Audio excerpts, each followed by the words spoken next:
The Earley Show is brought to you by our friends at Answering Legal. For more than a decade, attorneys have trusted Answering Legal's 24/7 virtual receptionist service to keep their phones covered and their clients cared for. Now, they're raising the bar with an AI-powered intake chatbot, live translation services in over 180 languages, and 76 seamless tech integrations. Answering Legal's goal? Make running a law practice simpler while helping you capture every new client opportunity.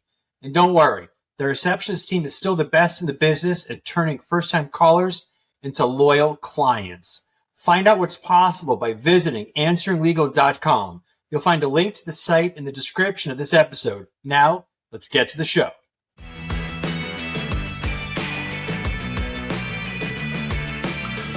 Hi, everyone, and welcome to another episode of the Earley Show, sponsored by our friends over at Answering Legal. I'm your host, Chris Earley. I'm an injury lawyer in Boston. And as you know, on each and every episode of the Earley Show, I bring you the very best and very brightest from the legal industry. And today is no exception. We have the one, the only Delisi Friday from the great state of Texas. Delisi understands referral. She's super knowledgeable about this area. I know that, us lawyers, when we hear the word referral, our ears, perk up and we start really listening. So as always, make sure you sharpen those pencils. I'm sure we'll have plenty of writer downers on this episode of the Earley Show. Delisi, thank you for coming on. How are you today? Hi, Chris. I'm doing great. Thanks for having me. Delisi and I just had a terrible, my internet was so bad just now. We had to abort the mission. We were 5 minutes in and it caved. The internet just crashed. So thankfully, we're only 5 minutes and we didn't lose a whole lot. So we're now back and better than ever. So you and I haven't actually met in person, but I see you on social, truly getting after it. We're going to talk about social, LinkedIn, Instagram. You worked for years, I know, with Michael Cowen. Michael and I were on a panel at PimCon. It's a small world, right? Yeah, it's it is. A small world. So I just want to welcome you to the show. And it's just so nice to see you and have you, for a little session today. Right. Thank you. Could you, for anyone who's not familiar with you, could you just introduce yourself a little bit? Before we kind of get into what you do, would you mind just sharing kind of, coming up, your parents, sort of influences, how you sort of started? Because I think that really helps us understand, where we are today. Yes, absolutely. And I think it's 100% why I became the person I became. So my father is a trial lawyer. I was born the day my dad became a lawyer. And I feel like that means I was destined to work in this legal industry. For years, I thought I would practice law with him. My first job at 14 was in his law firm, answering phones.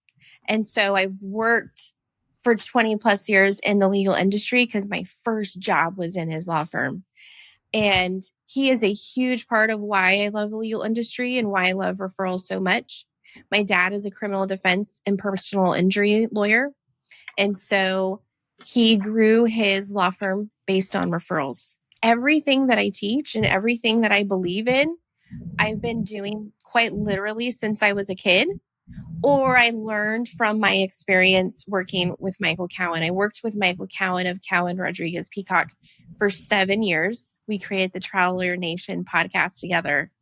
And so one of the things I loved is after I decided I wasn't going to become a lawyer because I am a horrible loser and I watched my dad in court so many times, we would do pretrial motions and you just go. I would still be upset we lost one of the first ones and he was already arguing the third. I'm like, Dad, I can't do this. I can't do this.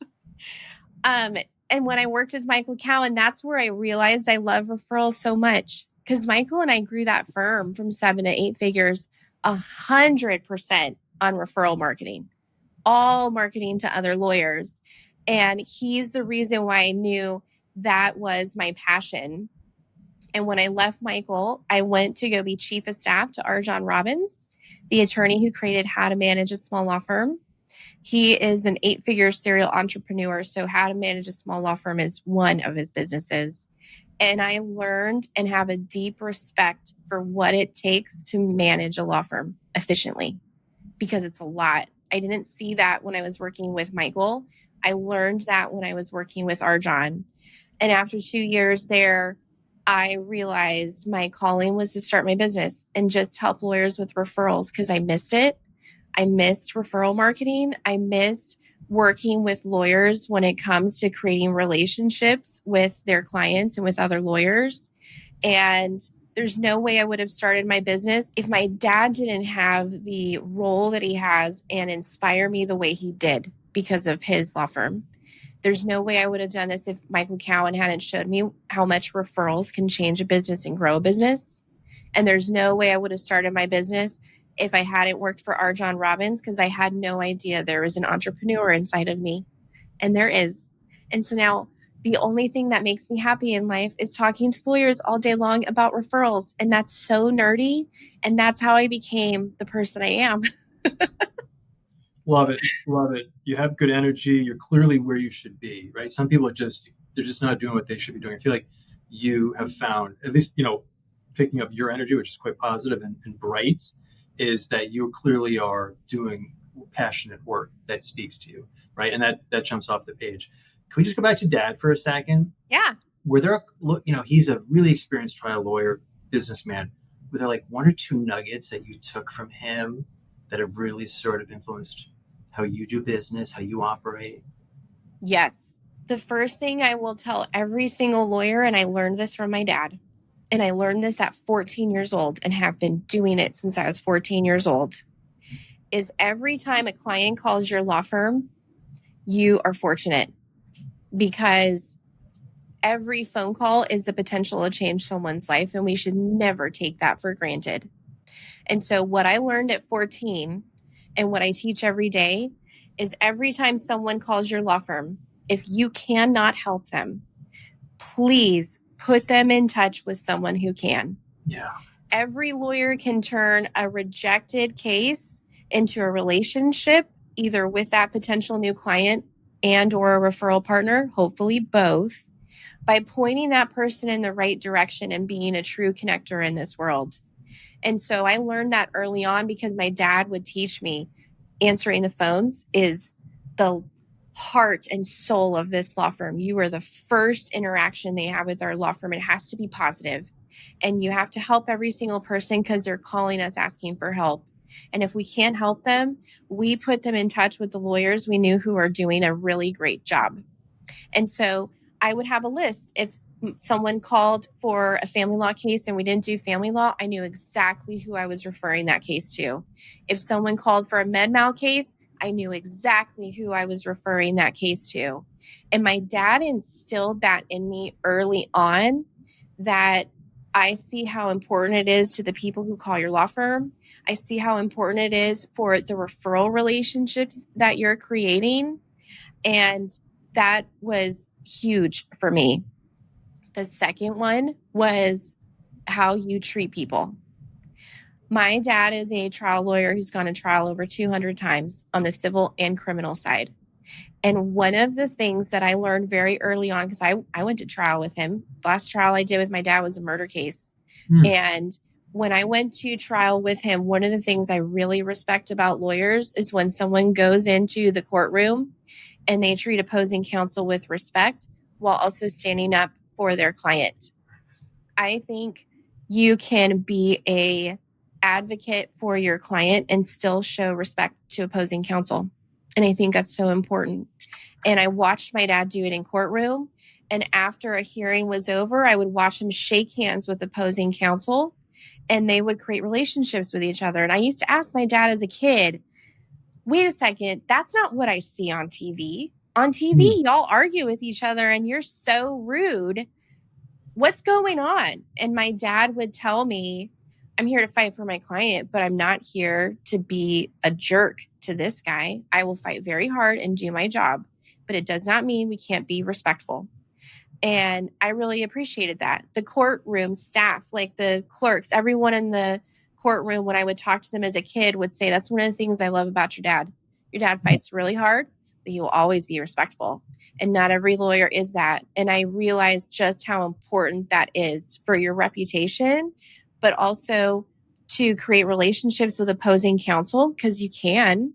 Mm-hmm. And also just for the legacy that he leaves behind. Everyone always tells me what a great legacy my father has, and I'm so proud of that.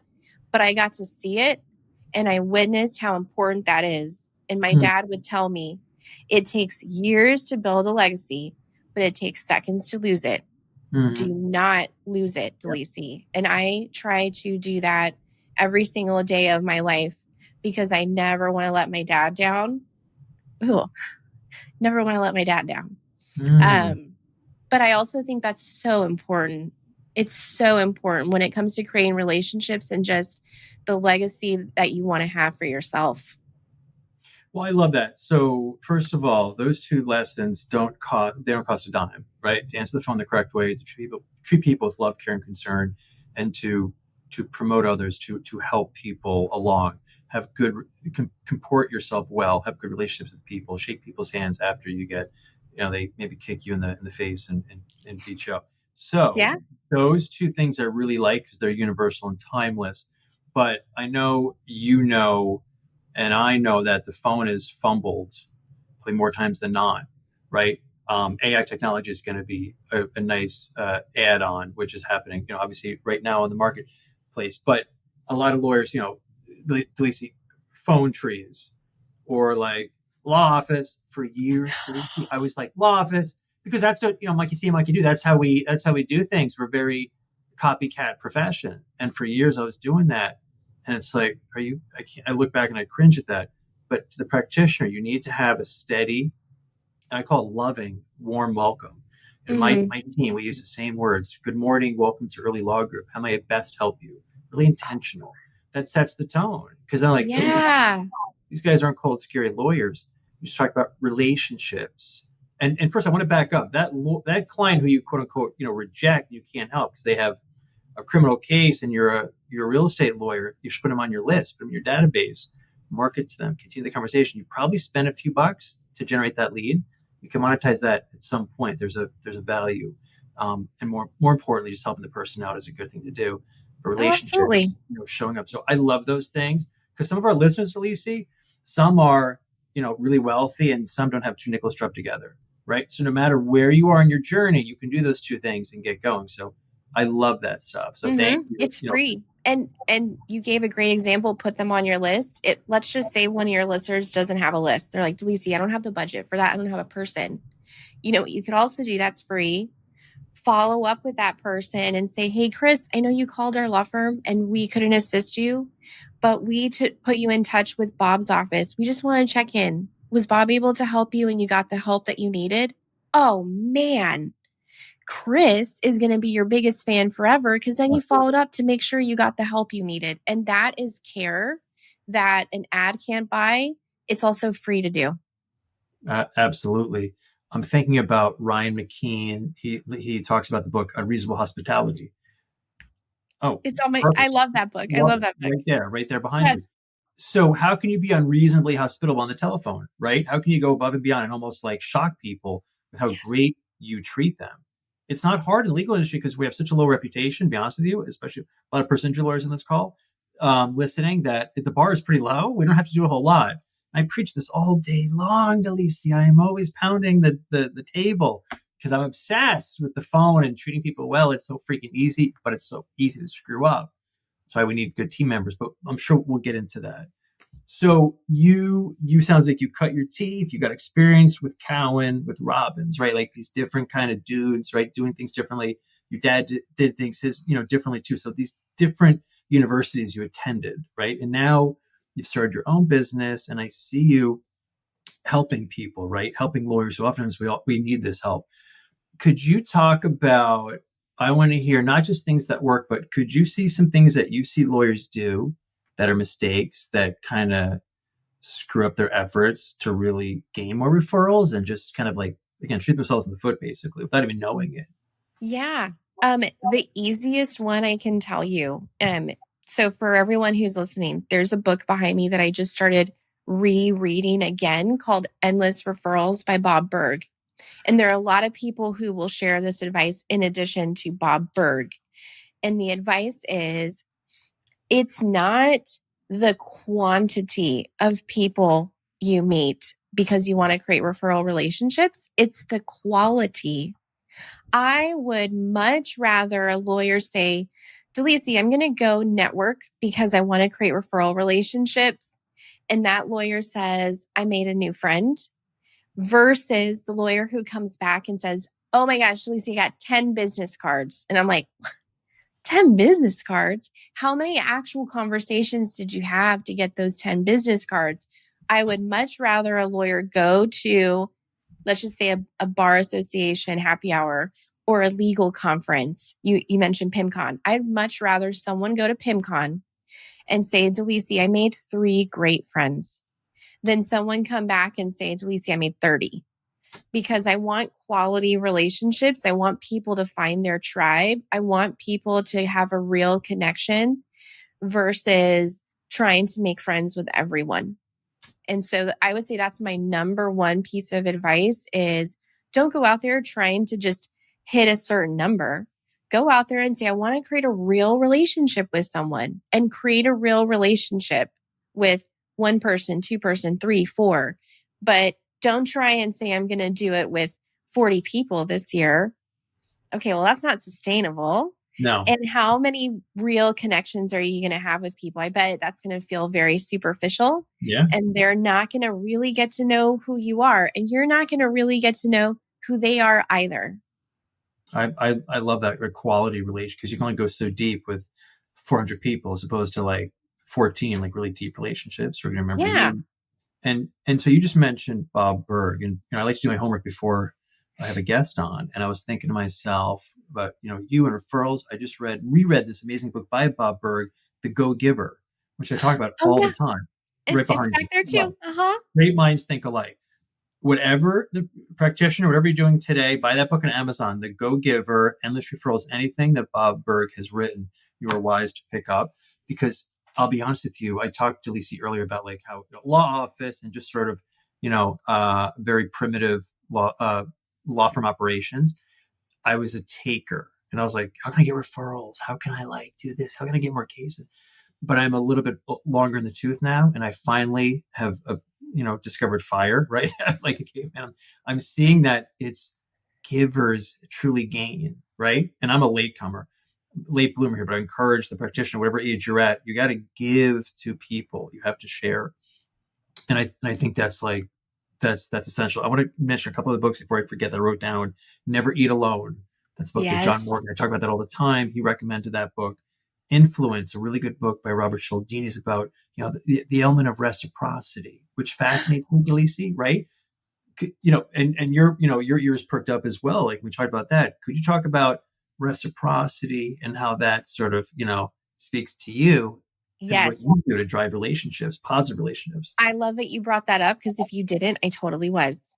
Okay, here's a perfect example. Also on that bookshelf is a book called This is Marketing by Seth Godin. And Seth Godin talks about it, but so do a lot of people. Reciprocity is so important. There is actual psychology behind reciprocity and how it relates to having a very full referral pipeline. And I'll give you a timely example. We're recording this a week before Christmas. Yeah. And so I'll give you a Christmas example. You know how during the holidays, you have people who stop by your office and they give you a present, but you don't have a present for them? Yeah. It happens, right? Time. I feel horrible in my soul when someone gives me a gift and I'm like, oh, dang it. I don't have anything for them. I feel uncomfortable, literally uncomfortable, because I want to reciprocate that gift with another gift. Mm-hmm. And so that's the law of reciprocity. You want to reciprocate with something else. Now, take the holiday gift example and apply that to referrals in a law firm. If I am sending your office personal injury cases and I'm referring my cases to you, and I'm a family law lawyer, I bet if you get a case referral from me every month, there's going to be a point where you're looking at your new cases coming in. You're like, oh man, Delisi has been sending us cases and I haven't sent her anything back. What can I do to send her something back? I don't have a divorce case to send to her. Maybe I can introduce her to another one of my friends and say, hey, Samantha, I want to introduce you to my friend Delisi. She does family law. And I haven't had an opportunity yet to refer a case to her, but I want to introduce the two of you. I think you could have a great relationship. And maybe your friend Samantha can refer a family law case to Delisi, but there is a feeling inside of us that we want to reciprocate. So you mentioned the go-giver. Yeah. It's that same philosophy. If I give, you should, if you have a soul, Yeah. want to No give question. back. Yeah. You just naturally want to. So apply that to referrals. But here's the other part. It's also a way for us to see who's aligned with what we believe in, because there are people who aren't the same way. There are people who don't believe in referrals like you and I. There are people who don't see this as a yin and yang relationship. Yeah. And so you can also say in that same vein, if I give, and it's been a year and I never get back, is that just one of those people who's a taker, like you mentioned? They don't Yeah. have that feeling of reciprocity. So you can think about it that way too. But reciprocity is so key. I'm going to Real. have to give to get back. Well, you use the word soul twice, and I agree. It's like, not only do you want to give back to that person, you almost need to. Because I hate to say this, it's a dirty word, but almost like a debt. I don't like that word, but Yes. it's almost like that's how we perceive it internally. Like, Delisi gave me this. I want to give to her because I'm a human, want to share with another human being who did good for me. It's just low hanging fruit. It's just any practitioner can instantly do that. Hey everyone, it's Chris. If you ever have a personal injury case here in Massachusetts that you can't take on, or just want to refer out to a trusted firm, my team and I would love to work with you. Since 2004, I've only practiced personal injury law, and my team and I pride ourselves on handling referrals with transparency, good communication, and care for your client. And if you're not already getting it, head on over to practicetipoftheweek.com practicetipoftheweek.com to join my free email list. It goes out to hundreds and hundreds of lawyers each and every week with actionable marketing and practicing tips. Thanks for listening. I look forward to collaborating with you. I'll be honest with you. So then I don't know what the Bob Bergs would say to the lawyer who's referred out 104 cases over 10 years to a lawyer who has not sent back one case. I'll be honest with you. That's tough for me. I'm kind of like, are we not like vibing here? Like, do they not understand? Like, how do you handle? What's your take on that? When it's just so drastic. I actually hear this a lot more now that I have my business, because I experienced that with Michael's office. You would have a relationship where someone would give, like, for example, I had to create those relationships in Michael's office. So what we had at our firm is, if someone sent us a work injury case and we didn't handle work injury, I needed to create relationships with lawyers who did, because I never wanted to be a dead end. I wanted to be a connector, and I knew how important that was. Well, I'd look at my numbers, as everyone should, and I would say to myself, well, wait a second here. I have sent 6 cases to this law firm in the last year, and I've never gotten a case back. But here's the mistake people make. Did you ask for it? Did you ask for it? Let's assume they asked. Let's assume they asked. Yeah. Then you're at a point where you have a decision to make. Let's assume you asked and I said, "Hey Chris, I've sent you 6 cases this year. I would really love if this could be a reciprocal relationship where you send some cases to me. By any chance, do you get any family law cases that you can send my way?" If you say no, I can't hold that against you because you didn't have anything to send. I now have a decision to make where I say, well, do I still refer to Chris because I know he's got a great law firm? I know he's going to treat the clients right. And I really know, like, and trust him. I'm going to continue to do it, and just know when the time comes, Chris is going to send me a case. Yeah. And I have to make that decision. I could also make a decision to say, okay, I understand. You do personal injury. And so I'm not expecting a bunch of family law cases to come my way because you advertise you do personal injury. I could then say, could you do me a favor? I really want to grow my network and increase the amount of referrals to my law firm. Yeah. Is there someone you recommend that I meet? And can you introduce me to someone in your network who you think I would have a great connection with? Because I still find value in connecting with other people. And Yeah. so while you may not be able to refer me a case, if you introduce me to someone who could potentially send me a case, or you introduce me to someone who could extend my referral relationships further, to me, that's still worth a lot. And I don't need the case because that relationship will bear fruit. No question. That's like that's a big way, that's a long game approach. I like that. It's not so narrow minded, like, well, this is tit for tat. Like, this, right? So many lawyers look at it like that. Like it's not, it's bigger than that. It's more sophisticated. I want to ask you a question. I want to just go back quickly. I just want to mention to the audience, I sometimes have a case that, it may be for some reason I want to refer it out. We've developed a case, but for some reason I think it's best. I really am obsessed with lawyers who jump on the referral and they get right back. Look, we're busy. We're in court. We're at deposition. We're on vacation, wherever. But like, I have lawyers that get back to me like 4 or 5 days later. Like, oh yeah, I'll take a look at that. Like, no. I like go-getters, who jump on cases. I just want to share that, align yourself the practitioner, align yourself with lawyers who jump on things, are proactive. And I'm trying to be realistic. Like, not everyone's waiting for Earley's email, but like, if I'm sending you stuff, I really need you to be proactive. Anyway, end rant. Thank you. If anyone is listening to this, I want everyone to know I was nodding my head in agreement the whole time because I completely agree. And what I will add to that is how you do anything is how you do everything. Yes. If you're not responding to me right away and letting me know, hey, I'm going to take a few days because I'm going to research something. Hey, I'm going to take a few days because I want to call this expert to have this conversation before I get back to you. But I'm on That's it. completely different than the person who ghosts you right away.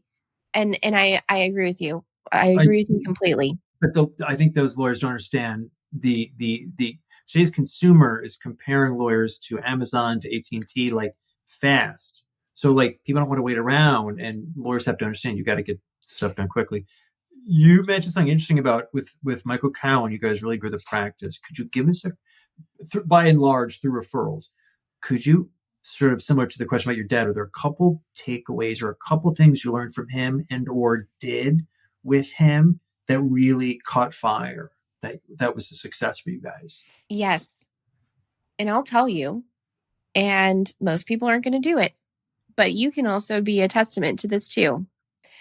One thing that caught fire in 20, was it 16 or 17? We created the Trial Lawyer Nation podcast. And you have your podcast, The Earley Show. Yes.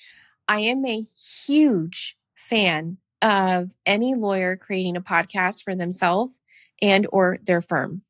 Because when you create a podcast, you get to put content out into the world that you believe in.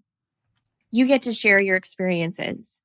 You get to record this episode one time and it'll live for as many years as you have your podcast out in the world.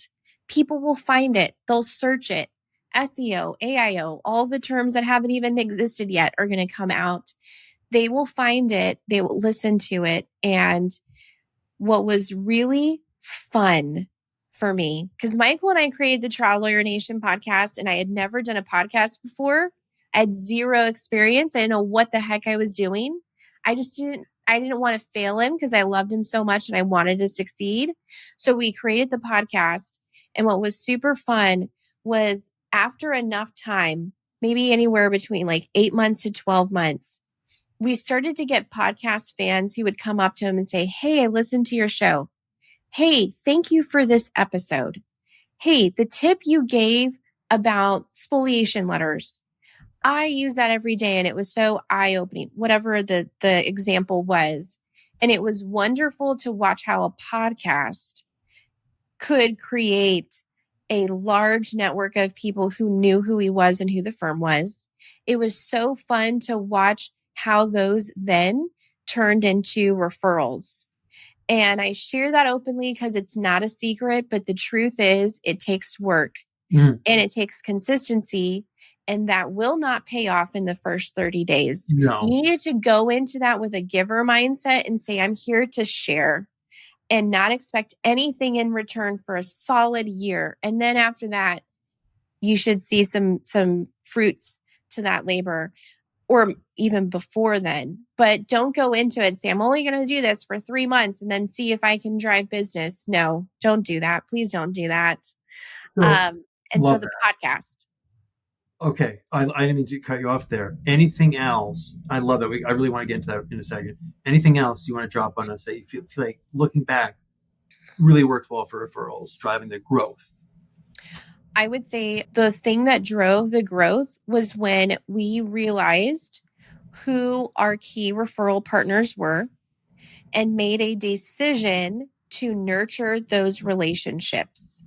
Because I can promise you, anyone who's listening to this, if you have a referral partner out there and the only time you check in with them is when you remember, and the only time you check in with them is when you have a case update, and that's the full extent of you nurturing that relationship, I promise you, if you put a little bit of effort, you can generate more referrals out of that relationship, or you can generate more connections with others because that relationship extends further.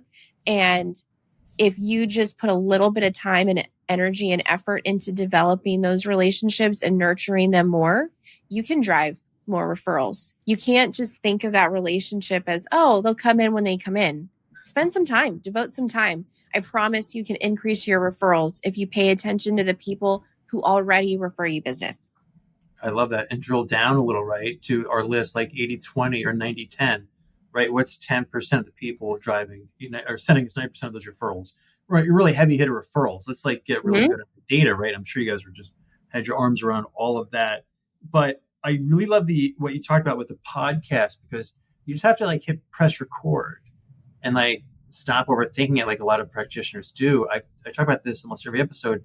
My first guest on this podcast was John Morgan, and it was the most uncomfortable moment because I didn't know what I was doing. And I had John Morgan on the line for about 30 minutes before we could figure out how to hit record. You know what he said? He was like, it's a pretty long podcast. Like, took so much to get him there. I can't even freaking record it. So, but we didn't overthink it. Like, oh, like this is, I got a fancy, like, there's nothing fancy about what I'm doing here. Right. So, but you and Michael got off the ground, and you didn't stop at episode 9 when you weren't getting, an 8-figure case. Immediately, you did the ugly work of continuing up the hill. And then what happens? There's that sort of that explosive factor, explosive element kind of happens where it's like, we got traction. Let me ask you a question. The practitioner sitting in his office thinking like, I got nothing to talk about. Yeah, I'm a lawyer. I try case, but like, who wants to listen to me do a podcast? I know there's value to it. I've got this content, but like, why don't really have anything to talk about? What would you say to that lawyer who's sort of like finding reasons to not do a podcast when we know how valuable it is? Those are all excuses. I do not accept them. No. It's just like when the lawyer says, I don't want to post on LinkedIn. I have nothing to post on LinkedIn. I'll say, BS. Open up your calendar. Let's just talk about what you did this week. And I promise you there's a story in there. There is. There's always a story. There's always something you can share. And look, if someone tells the exact same story that you do, they're not you. They don't have the same audience. They don't have your name. They don't have your vibe. They don't have your experience. They don't have your personality. I say the same thing all the time, every single day. The only difference is I'm wearing a different shirt and I'm saying it to somebody else, but it's the same thing all the time. I also know I'm not for everyone. And so the people who listen to me are the people that I'm for. And the people who hear my voice and go, oh my God, that lady has way too much energy. She is too much. I can't take it. They're probably listening to somebody else because they resonate with that other person. That's okay. Your marketing should attract the right people and detract the wrong people. 100%. And so don't tell yourself, I'm not going to do this. I have nothing to say. Why would anyone listen? And instead say, why wouldn't I do this? What am I doing to put myself out there and get my message out there? Because if you're not out there putting your message out there for people to hire you, you're not giving anyone a reason to pick up the phone and call you. Just do it. That's my advice. Just do it. I love it. Hit record, hit post on LinkedIn. And then you must like find your voice, because I found a voice on LinkedIn. I really didn't know what I was doing, but I just kind of kept doing it. Then you find like who you are, like, and like, oh, this is because we have a different voice on Instagram, on on the podcast, on LinkedIn. But on the podcast, I found my voice. I didn't know what I was doing, but it's like this podcast for entrepreneurial lawyers, scaling law firms, looking to grow, get more cases, hire good people, have a good life, right? That's what this, and you find it. So like, just freaking swing the bat, like step up to the plate and take a freaking swing. It's going to work out really well. Like you said, I want to just give a shout out to Adventure, right? I know this, you speak the language of, gifting at a high level, right? You're very sophisticated on this, much better than I am. But what we do is we use Adventure. We have a new client box that goes out with some nice goodies for our brand new clients, really priming them for a good experience. And now, Delisi, I take the time, even though it's a lot, I write handwritten cards to every client. Just send them a mail. So they're getting the handwritten card, they're getting text, emails, something in their box. Most importantly, a book behind you, Scaling the Wall. I sent that to you, and I appreciate you having that right up there. Thank you. I send them my book, so they know who they're dealing with and who they know who they signed up for. Because like you said, we can't be everyone to everyone. So I love that. Could you talk about gifting? Right, there was that book Giftology. I think he tragically passed away, the author. Is that right or no? Yes, John Rulin passed away last year, sadly. Or was it? No, it was this year. Terrible. It was this year, just before the second version of his book came out. Yes, that was so sad. His book right behind me. You got a report under the sun right behind you. Geez, like a library. Chris, I love to read. Love it. I love it. You're not messing around. But yes, gifting. And that was something you and I talked about. And I said, let's discuss this on the show, because you and I both believe in the power of gifting. Absolutely. And I think there is something really special about gifting to create and nurture relationships with your current clients, your former clients, your current referral partners, future referral partners. There's something about gifting that you stand out, you're memorable, and it sticks around. The boxes that you mentioned that you send out to your clients when they join your firm and hire you, what an experience. You've set the tone. You've given them this box that says we care and we appreciate you. And I wish more lawyers did that, because it's so special.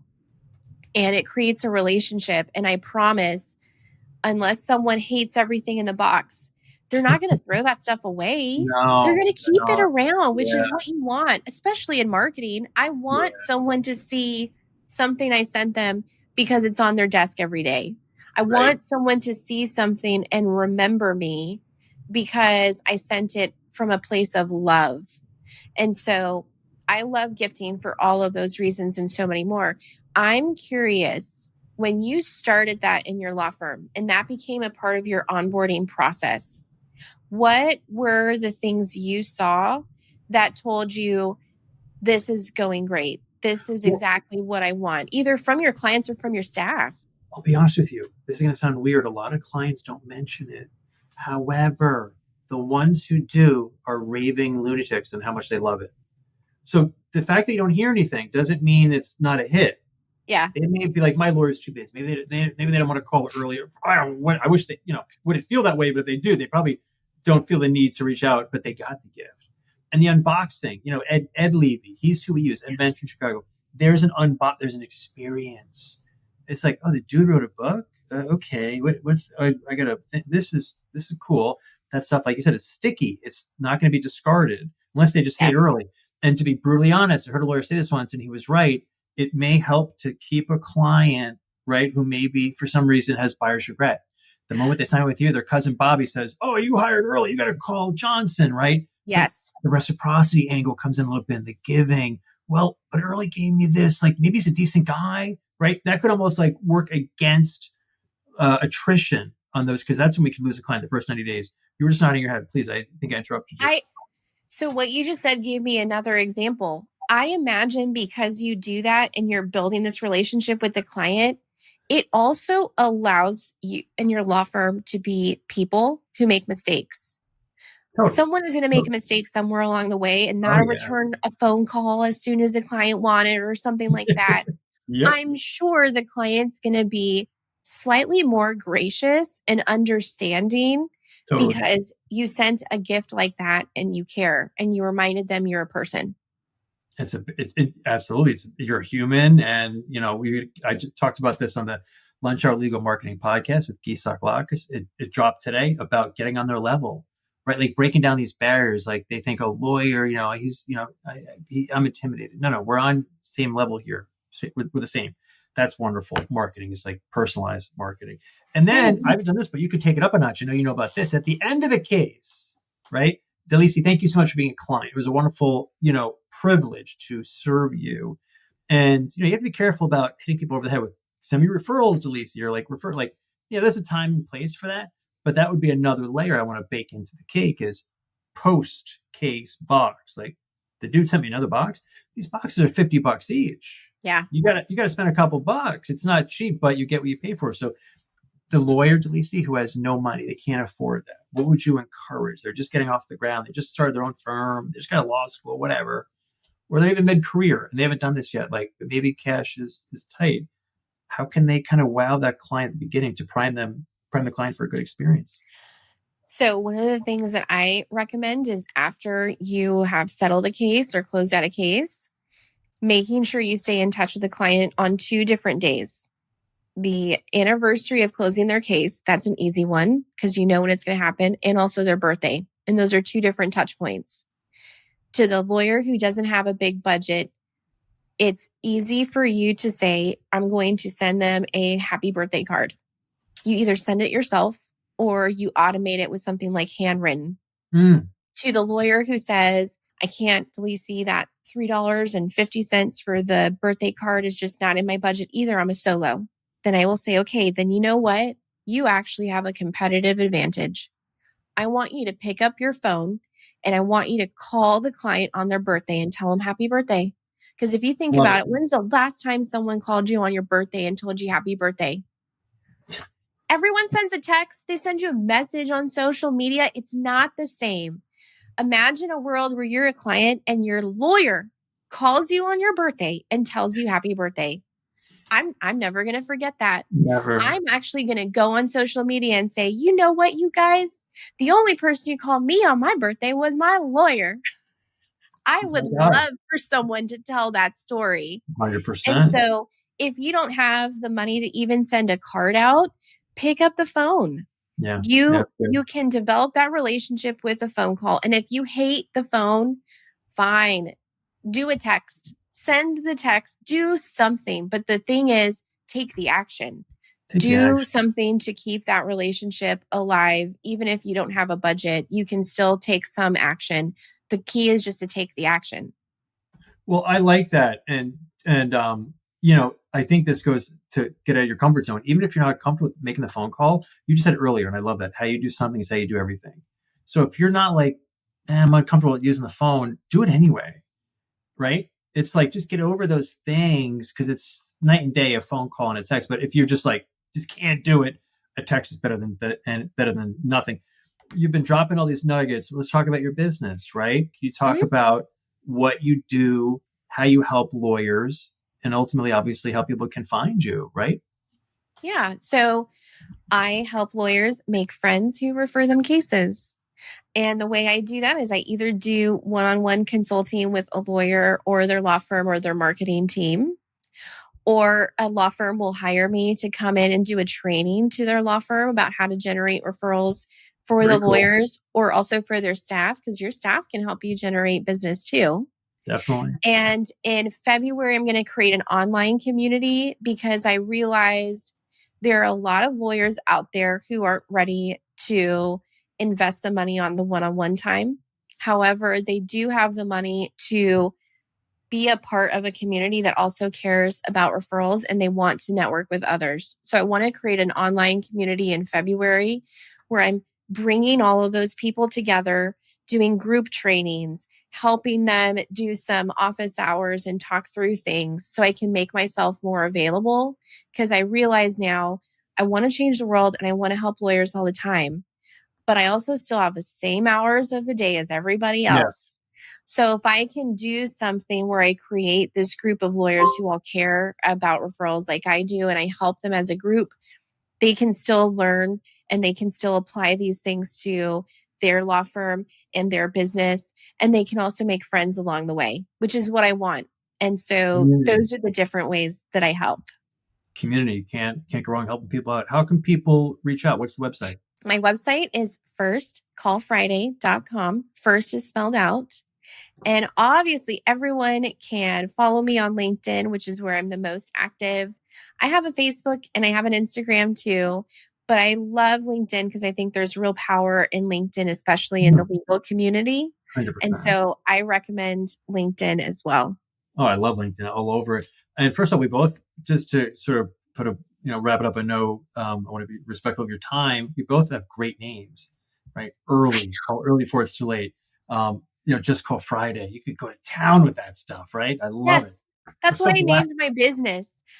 My sister joked with me. She's like, not sure what to do. First, call Friday. And I was like, well, yeah, that's why I named it. First Call Friday. Love it. That's so pretty good.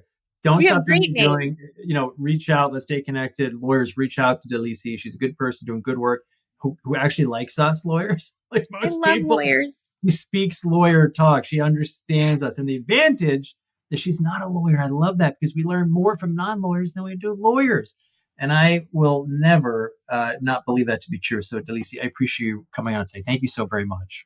Thank you, Chris, for having me. I really appreciate it. Thank you, Delisi. That's it for this episode of The Earley Show. Be sure to check out more episodes of our show on Spotify, Apple Podcasts, and the Answering Legal YouTube channel.